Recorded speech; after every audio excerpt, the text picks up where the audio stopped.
Dr. Ariane from the Movement Paradigm. Did you wonder how your gut and your gut bacteria can be impacting your weight loss? Research proves time and time again that the standard American diet, the SAD diet, is something that promotes inflammation in our gut, that changes the colonization and the gut flora over time. And even just in as simple as one meal, one energy-rich meal such as a Big Mac with French fries, can release lipopolysaccharides and endotoxin into the bloodstream, contributing to this immune response. So we know for sure that that type of diet, this high-fat, energy-rich food intake, is contributing to changes in the gut. So the second thing that we know for sure is that when you are in an inflamed state, that is going to impact your hormonal system, your lymphatic system, of course your GI system. So therefore it's going to impact the ability to lose weight. In essence, you have to optimize gut health. You have to be able to balance the bacteria, feed the gut bacteria, the good bugs, what it needs and craves, which is not the standard American diet. So I'd like to go over 5 key things that you want to think about for optimizing your gut health so that you can lose weight.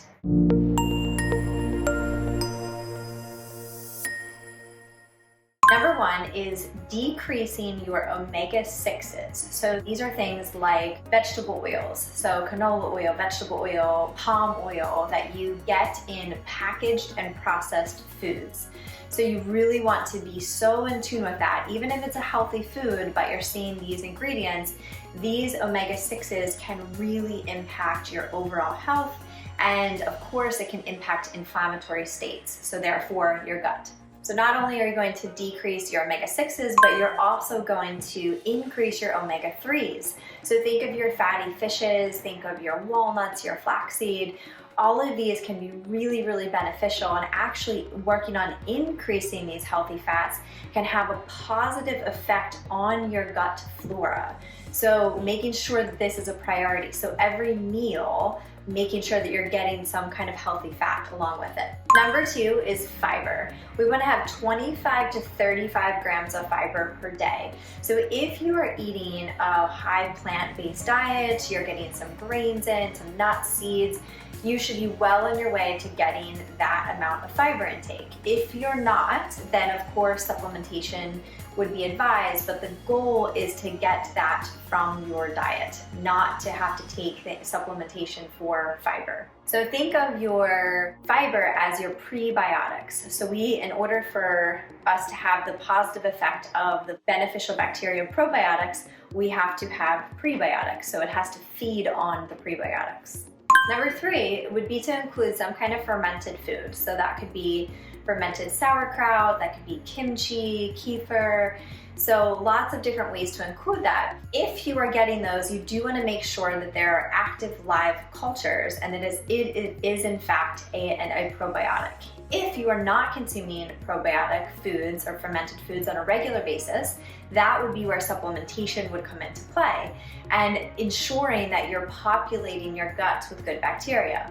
Of course, you want to consider, if you already have existing gut issues, that you may not be able to take a probiotic right away.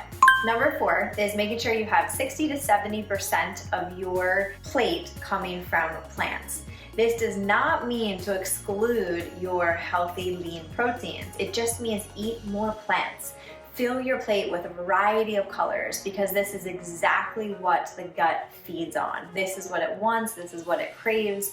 So make sure that you are eating enough and enough variety, because the more diversity you have, the better your microbiome diversity will be. And last but definitely not least, stress is one of the biggest drivers for gut bacteria changes. So not only is it well known that it causes inflammation in the body, but it really is impacting the gut flora. So even just the thoughts that you have can impact your gut bacteria. So really beginning to identify what are your stressors and how can you begin to manage stress in your life. You're not going to get rid of stress, but how can you become more mindful and more grounded? Use different techniques to be able to cultivate this in your life so that you can manage the stressors that come your way. So there you have it, 5 different ways that you can begin to influence your gut bacteria, your microbiome, 70% of your immune system.